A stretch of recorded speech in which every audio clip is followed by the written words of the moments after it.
Hello dear students, कल हमने एक वीडियो बनाई थी अपने बच्चों के लिए जिसमें हमने 2022 बैच के बच्चों को पेपर अटेंड करते समय किन किन चीज़ों का ध्यान रखना है उस विषय में हमने दोनों ने आपको बताया था।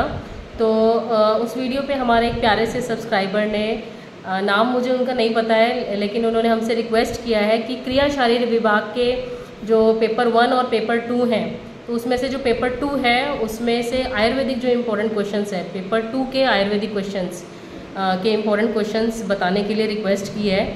तो उसकी जो फर्स्ट पेपर की मॉडर्न आयुर्वेद और सेकंड पेपर का जो मॉडर्न है उसकी वीडियो ऑलरेडी सर ने अपलोड की हुई है हमारे चैनल पे, तो आप वहाँ पर जाके देख सकते हो।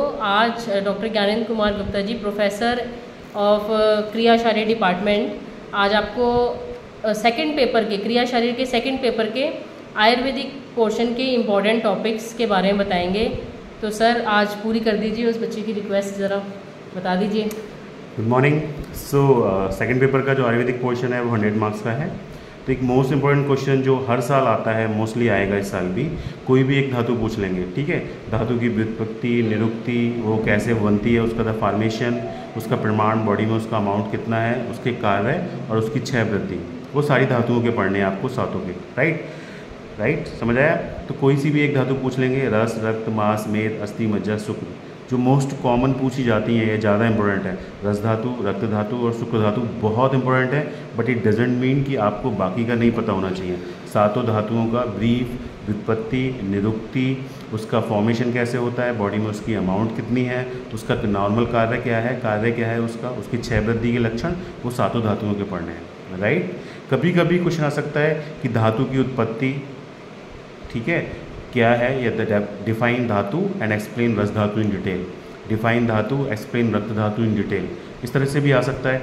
तो धातु के बारे में भी आपको पता होना चाहिए, बेसिकली धातु है क्या। जैसे मेरी वीडियोस में है, आप पीछे जाकर देख सकते हैं, जो धारण करे, पोषण करे और जिसमें गति हो उसको धातु बोलेंगे। सिर्फ धारण करने से धातु कोई चीज़ नहीं होती है। राइट, वो आप वीडियोस में जाके आप पीछे देख सकते हैं। तो एक जो लॉन्ग क्वेश्चन बनेगा वो सातों धातुओं में से एक लॉन्ग क्वेश्चन बनेगा, कोई सी भी एक धातु, उसकी उत्पत्ति, निरुक्ति, फॉर्मेशन, कार्य, वृद्धि, क्षय के लक्षण। राइट, इसमें से भी जो बच्चे नए हैं, जिन्होंने इतनी अच्छे से पढ़ाई नहीं की है, जो प्रैक्टिस करते हैं, तो श्लोक नहीं पढ़ना हो तो मेरी जो क्रिया शारीर की आयुर्वेदिक वाली बुक है, या जो चैनल्स में जिस बुक से मैं पढ़ा रहा हूँ, उस बुक में संस्कृत वर्ड्स लिखे हुए हैं लास्ट में, तो आपको संस्कृत के वर्ड्स लिखने हैं, उसका हिंदी या इंग्लिश मीनिंग जो आपको सूटेबल हो, बस वो लिख के आ जाइएगा। समझ आया आपको। जैसे कोई भी किसी धातु का फंक्शन पूछा तो प्रीणम, जीवनम, लेपनम, ऐसे अगर सातों धातुओं का ये फंक्शन का श्लोक है ना, प्रीणम, जीवनम, लेपनम, तो प्रीणम का मतलब क्या है, जीवनम का मतलब क्या है, लेपन का मतलब क्या है। अगर आपको हिंदी में आता है तो हिंदी में, इंग्लिश में आता है तो इंग्लिश में, but Sanskrit word should be written in the Sanskrit language. Right, तो इस तरह से जो है आपको सातों धातुओं में से प्रिपेयर करना है लॉन्ग क्वेश्चन के लिए। Right, this is a one.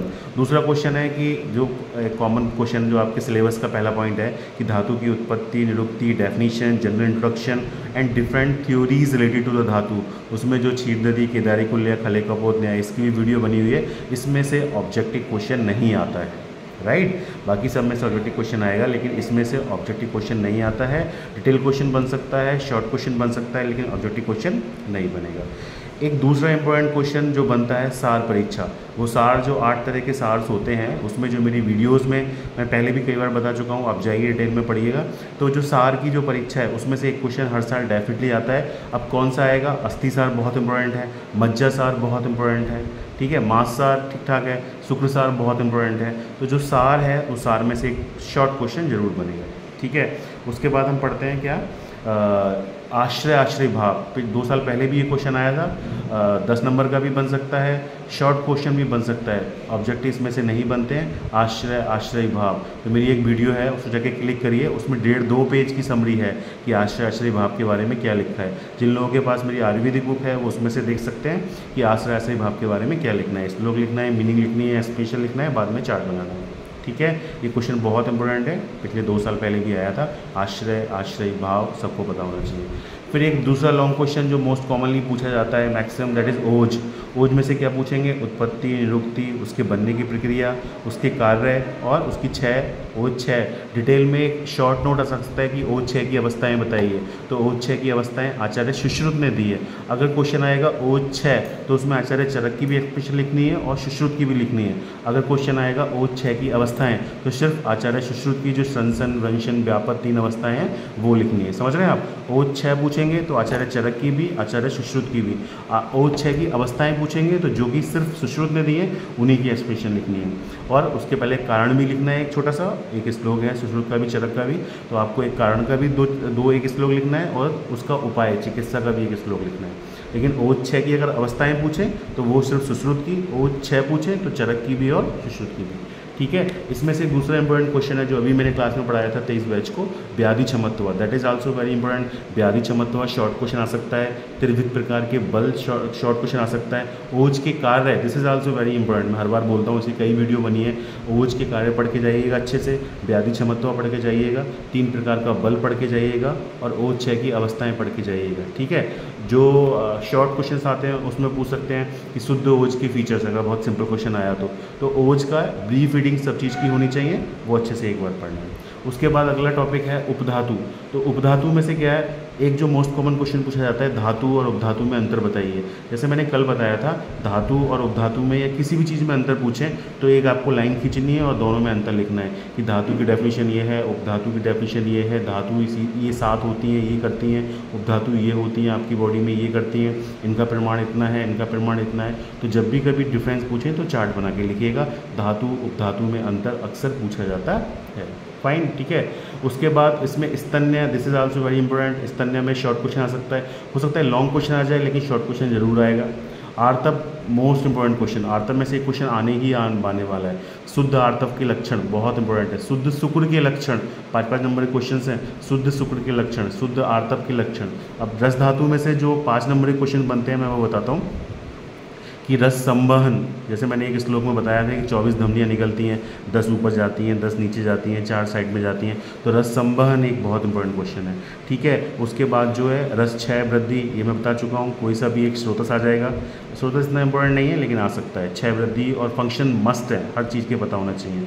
लेकिन इसमें से जो आपको पढ़ के जाना है वो रस संवहन एक अलग से क्वेश्चन है। रक्त धातु में चलते हैं तो रक्त धातु का निर्माण, द फॉर्मेशन ऑफ रक्त धातु, दिस इज़ वेरी इंपॉर्टेंट। आपको इसमें इराइथ्रोपोइसिस भी लिखनी है, साथ साथ आचार्य चरक, आचार्य सुश्रुत, आचार्य बागभट, मेरी वीडियोज़ में पढ़ा हुआ है कि तीनों की डिफरेंट ओपिनियंस क्या है। लास्ट में मॉडर्न कोरिलेट करना है कि कैसे चरक ने अगर ये स्थान बताया तो क्यों बताया, सुश्रुत ने ये स्थान बताया तो क्यों बताया।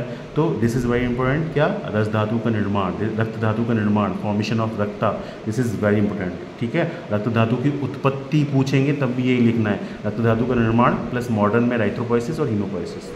ठीक है। इसके अलावा पूछेंगे ये रस रंजन प्रक्रिया, तो रस रंजन प्रक्रिया की रस धातु से रक्त धातु का निर्माण कैसे होता है, उसका भी एक 2 लाइन का श्लोक है कि कलर्स बदलते हैं, कैसे कैसे कलर्स बदलते हैं, रक्त धातु बनता है, वो पढ़ के जाइएगा। फीचर्स ऑफ शुद्ध रक्त, विश्रिताम द्रवताम, ये दिस इज़ वेरी इंपॉर्टेंट, ये भी शॉर्ट नोट्स कभी कभी आ जाता है। बाकी फंक्शन वृद्धि 6 तो आपको पढ़नी है। ठीक है। मांस धातु में जो मैंने अभी बताया, फंक्शन वृद्धि 6 यही सब पढ़ना है। मेद में भी यही है, अस्थि में भी यही है।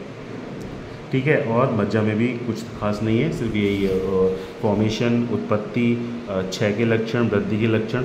शुक्र धातु में शुद्ध शुक्र के लक्षण अक्सर पूछे जाते हैं एग्जाम में, तो शुद्ध शुक्र के 3 श्लोक हैं, 3 में से एटलीस्ट 2 पढ़ के जाइएगा। फाइन।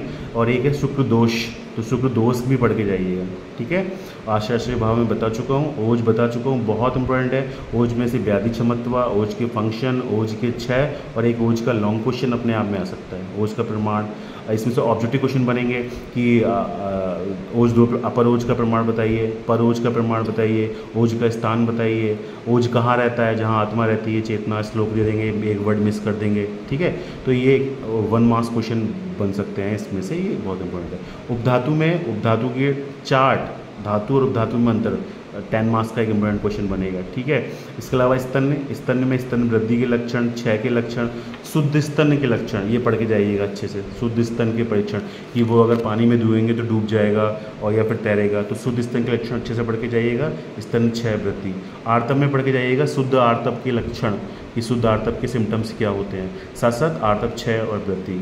त्वचा में त्वचा की 7 लेयर है, उसके फंक्शन एनाटॉमी में अच्छे से पढ़ा होगा आपने, तो जो त्वचा की 7 लेयर है वही इसमें लिखनी है, कुछ अलग से नहीं पढ़ना है। बस आपके पास टाइम नहीं है तो 7 के नाम आचार्य चरक ने कितनी बताई है उसके नाम, आचार्य सुश्रुत ने कितनी बताई है उसके नाम, कितनी उसकी मोटाई होती है, क्या क्या होता है, बस। ठीक है, मेरी बुक है तो उससे पढ़ लीजिएगा, मैडम की वीडियो है तो जाके उसमें देख लीजिएगा। फिर हम पढ़ेंगे मल। तो मल की डेफिनेशन आपको पता होनी चाहिए। एक आएगा धातु मल, दिस इज़ वेरी इंपॉर्टेंट, वो आगे दिया हुआ है। तो पहले हम पढ़ेंगे मल। मल की डेफिनेशंस क्या होती है। पुलिस के केस में जो है वो क्या आएगा, पुलिस का निर्माण, डेफिकेशन की प्रोसेस, ये मॉडर्न क्या है लेकिन कभी कभी फर्स्ट पेपर में भी पूछ लेते हैं डेफिकेशन की प्रोसेस। तो डेफिकेशन की मैकेनिज्म आपको पता होनी चाहिए। ठीक है, पुलिस का निर्माण कैसे होता है। फिर मूत्र, मूत्र में सुश्रुत के अनुसार मूत्र की उत्पत्ति, एक बहुत पैट क्वेश्चन है, 6 लाइन का श्लोक है, मेरी वीडियो भी है उसमें, वो जाके देख सकते हैं। तो सुश्रुत के अनुसार मूत्र उत्पत्ति अच्छे से पढ़ के जाना है। ठीक है, मूत्र क्षय वृद्धि एक बार ब्रीफ देख लीजिएगा, लेकिन इसमें जो मोस्ट इंपॉर्टेंट है आचार्य सुश्रुत के अनुसार मूत्र उत्पत्ति। अगर मूत्र उत्पत्ति क्वेश्चन आया तो आपको लिखना है कि आचार्य सुश्रुत ने मूत्र उत्पत्ति का डिटेल डिस्क्रिप्शन आयुर्वेदिक संहिताओं में किया है। लेकिन वो सारा लिखने के बाद मॉडर्न के हिसाब से द फॉर्मेशन ऑफ यूरिन, उसकी 3 स्टेज, हेडिंग और 2 लाइन में एक्सप्लेनेशन भी डालनी है, साथ में एक नेफ्रॉन का डायग्राम भी बनाना है। फाइन, ठीक है, नहीं पूछा जाए फिर भी बनाना है। देन स्वेद। स्वेद में क्या है, स्वेद वहा स्रोतस हो सकता है पूछ लें, स्वेद वृद्धि क्षय, ये सब मतलब इतने इंपॉर्टेंट नहीं, लेकिन वृद्धि क्षय क्योंकि एक आना जरूर है पक्का। जैसे एक स्रोतस आता है, जैसे एक सार आता है, ऐसे ही एक वृद्धि क्षय भी एक शॉर्ट क्वेश्चन आता है, तो एक बार पढ़ के जाइएगा। धातु मल बहुत इंपॉर्टेंट क्वेश्चन है कि कौन कौन सी धातुओं के कौन कौन से मल होते हैं। उसमें कुछ नहीं है, 7 धातुएं हैं, उसके आगे उनके जो मल हैं वो उनका नाम लिखना है। एक इसमें ऑब्जेक्टिव भी बनेगा, शॉर्ट नोट्स भी बनेगा। ठीक है, इंद्रिय विज्ञान, this is not important, but पता होना चाहिए। आपने पदार्थ विज्ञान में पढ़ा होगा कि इंद्रिय किसे कहते हैं, वो रसगंध ज्ञान को, जो वो पंच आपने पढ़ा होगा ना, इंद्रिय, इंद्रियार्थ, तो वो जो पंचक है एक बार वो डिटेल से देख लीजिएगा। मन जो पदार्थ विज्ञान में पढ़ा है सेम वही पढ़ना है और कुछ नहीं पढ़ना है। आत्मा जो पदार्थ विज्ञान में पढ़ा है वही पढ़ना है और कुछ नहीं पढ़ना है। आत्मा के लक्षण जो पदार्थ विज्ञान में बहुत इंपॉर्टेंट है वो यहाँ भी इंपॉर्टेंट है। मन की वृत्तियाँ और मन के ऑब्जेक्टिव, चिंत्यम विचार्यम मूह्यम जो पदार्थ विज्ञान में इंपॉर्टेंट है वही यहाँ है, शॉर्ट नोट्स में पूछ सकते हैं, डिटेल में नहीं पूछेंगे।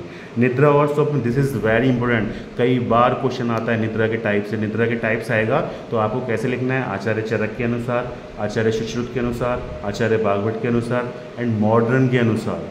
ठीक है, मतलब मॉडर्न के अनुसार क्या है, रैम, NREM, राइट। तो वो स्लीप के टाइप्स आपको लिखने हैं ना। निद्रा के टाइप्स पूछे हैं, लेकिन चरक, सुश्रुत, बागवट मेंशन करने के बाद में स्लीप्स के भी टाइप लिखने हैं। निद्रा की उत्पत्ति, this is very very important, 5 marks में 10 मार्क्स में पूछ सकते हैं। ठीक है, स्वप्न और इसके type, this is also very important, ये भी एक शॉर्ट क्वेश्चन आ सकता है और ऑब्जेक्टिव भी बन सकता है। स्वप्न कितने तरीके के होते हैं, स्वप्न की उत्पत्ति और स्वप्न के टाइप, ये भी एक शॉर्ट क्वेश्चन बन सकता है। ठीक है, फाइन। तो this is the syllabus of क्रियाशारी। मैं एक बार फिर से ब्रीफ बताता हूँ कि धातु पता होना चाहिए, धारण, पोषण, गति, राइट। रस धातु में ऑब्जेक्टिव भी बनेगा, शॉर्ट भी बनेगा। पहले तो याद रखना है कि 7 धातुओं में से एक धातु का लॉन्ग क्वेश्चन आने वाला है, ओज में से एक लॉन्ग क्वेश्चन आने वाला है। ठीक है, उसके बाद जो है निद्रा में से हो सकता है लॉन्ग क्वेश्चन आ जाए, आश्रय आश्रय भाव हो सकता है लॉन्ग क्वेश्चन आ जाए। ठीक है, एक सार आएगा डेफिनेटली, एक क्षय या वृद्धि आएगा डेफिनेटली। ठीक है, एक स्रोतस भी आ सकता है, इतना इंपॉर्टेंट नहीं है लेकिन आ सकता है, नोट में जाता है। ओज का एक लॉन्ग क्वेश्चन डेफिनेटली बनेगा, व्याधि क्षमत्व बन सकता है, त्रिविध बल बन सकता है, ओज के कार्य बन सकते हैं, धातु उपधातु में अंतर बन सकता है, स्तन्य की उत्पत्ति, दिस इज़ वेरी इंपॉर्टेंट कि स्तन्य बनता कैसे है, वो बहुत इंपॉर्टेंट है। आर्तव की उत्पत्ति और आर्तव, शुद्ध आर्तव के लक्षण, आर्तव क्षय वृद्धि बहुत इंपॉर्टेंट है। ठीक है, पुरीस में से पुरीस निर्माण की प्रक्रिया, पुरीस का प्रमाण, ये सब पता होना चाहिए। मूत्र में से मूत्र उत्पत्ति सबसे ज़्यादा इंपॉर्टेंट है। इंपॉर्टेंट तो सब कुछ है, कुछ भी आ सकता है, मुझे नहीं पता क्या आएगा, लेकिन मूत्र उत्पत्ति बहुत इंपॉर्टेंट है। इंद्रिय विज्ञान में से सिर्फ पंचक पढ़िएगा। मन में से मन के विषय, वो जो है बहुत इंपॉर्टेंट है। मन की वृत्तियाँ, जो शिव कुमार गौड़ की बुक है या जो मेरी बुक है उसमें लास्ट में दिए हुए हैं मन की वृत्तियाँ, बस नाम कौन कौन से होते हैं। ठीक है, आत्मा के लक्षण बहुत इंपॉर्टेंट है। और निद्रा तथा स्वप्न, निद्रा इज अल्टीमेट, वेरी इंपॉर्टेंट। आत्मा मन से ज़्यादा इंपॉर्टेंट निद्रा है। निद्रा में भी निद्रा के टाइप्स और निद्रा की उत्पत्ति। एक अगला क्वेश्चन बनेगा स्वप्न और इसके टाइप्स। ठीक है, तो इसमें से जो लास्ट में बताना चाहता हूँ कि जो धातु है, धातु में से सिर्फ जो धातु हेडिंग था उसमें से ऑब्जेक्टिव क्वेश्चन नहीं बनेंगे। ठीक है, जो आश्रय आश्रय भाव है उसमें से ऑब्जेक्टिव क्वेश्चन नहीं बनेंगे। जो निद्रा और स्वप्न है उसमें से ऑब्जेक्टिव क्वेश्चन नहीं बनेंगे। आत्मा में से ऑब्जेक्टिव क्वेश्चन नहीं बनेंगे। बाकी सब में से MCQ भी है, लॉन्ग क्वेश्चन भी है और शॉर्ट क्वेश्चन भी है। नहीं, ये लॉन्ग क्वेश्चन की बात कर रहा हूँ, ऑब्जेक्टिव की नहीं। धातु में से लॉन्ग क्वेश्चन नहीं बनेगा, ध्यान से सुनिए, धातु में से लॉन्ग क्वेश्चन नहीं बनेगा। आश्रय आश्रय भाव में से लॉन्ग क्वेश्चन नहीं बनेगा। आत्मा में से लॉन्ग क्वेश्चन नहीं बनेगा। निद्रा और स्वप्न में से लॉन्ग क्वेश्चन नहीं बनेगा। ये लिखा हुआ है सिलेबस के पीछे। ठीक है। तो लॉन्ग क्वेश्चन नहीं बनेगा, इट्स क्लियर कि निद्रा और स्वप्न में से लॉन्ग क्वेश्चन नहीं है। तो आपको क्या याद रखना है, शॉर्ट नोट बन सकता है और ऑब्जेक्टिव बन सकता है। आत्मा में से लॉन्ग क्वेश्चन नहीं बनेगा, मतलब शॉर्ट नोट बन सकता है और ऑब्जेक्टिव बन सकता है। शॉर्ट नोट्स में से वो इंपॉर्टेंट है क्या, आत्मा के लक्षण, ठीक है। उसके बाद ये जो आश्रय आश्रय भाव है, इसमें लॉन्ग क्वेश्चन नहीं बनेगा, शॉर्ट बनेगा और ऑब्जेक्टिव बनेगा। तो शॉर्ट के लायक आप 1.5 पेज का तो आराम से लिख लेंगे। उसके बाद धातु, धातु में से लॉन्ग क्वेश्चन नहीं बनेगा, जो धातु की डेफिनेशंस और डिटेल्स है वो नहीं बनेगा, ठीक है। दिस इज़ व्हाट, अच्छे से पढ़िए और कोई डाउट हो तो मुझे पूछिए, मैं सॉल्व करने की पूरी कोशिश करूँगा, ठीक है। आई होप आपको समझ में आ गया होगा। क्रिया शारीर सेकंड पेपर के आयुर्वेदिक पोर्शन के इम्पोर्टेंट क्वेश्चन सर ने बता दिए हैं। उसमें से जिन जिन क्वेश्चंस पे सर ने फोकस किया है वो आप अच्छे से करिएगा, उनके आने की संभावना ज़्यादा रहती है। इसमें से जैसे सर ने बताया कि शुद्ध शुक्र और शुद्ध आर्तव के लक्षण, मूत्र की उत्पत्ति, निद्रा, ऐसे जो क्वेश्चंस हैं वो आप अच्छे से फोकस करिएगा। ये वाले जो शुद्ध शुक्र के लक्षण है, शुद्ध आर्तव के लक्षण है और जो स्त्रोतस है वो फिजियोलॉजी में ज़्यादा इंपॉर्टेंट नहीं है, लेकिन एनाटमी में बहुत इंपॉर्टेंट है। तो आप पढ़ लीजिएगा, ताकि अगर उधर क्वेश्चन आ गए तो उधर, और नहीं तो एनाटमी पॉइंट ऑफ व्यू से तो वो बहुत इंपॉर्टेंट है ही। और इसके अलावा anatomy first paper and second paper के जो इम्पोर्टेंट क्वेश्चंस की वीडियोस है वो हमने अपने चैनल पे डाली हुई है। आप प्लेलिस्ट में जाके आप उसे चेकआउट कर सकते हैं, उससे आपको बहुत हेल्प मिलेगी। तो आज के लिए बस इतना ही। अच्छे से तैयारी कीजिएगा और अगर और कोई डाउट हो तो आप हमें कमेंट सेक्शन में कमेंट भी कर सकते हैं। Thank you and all the best.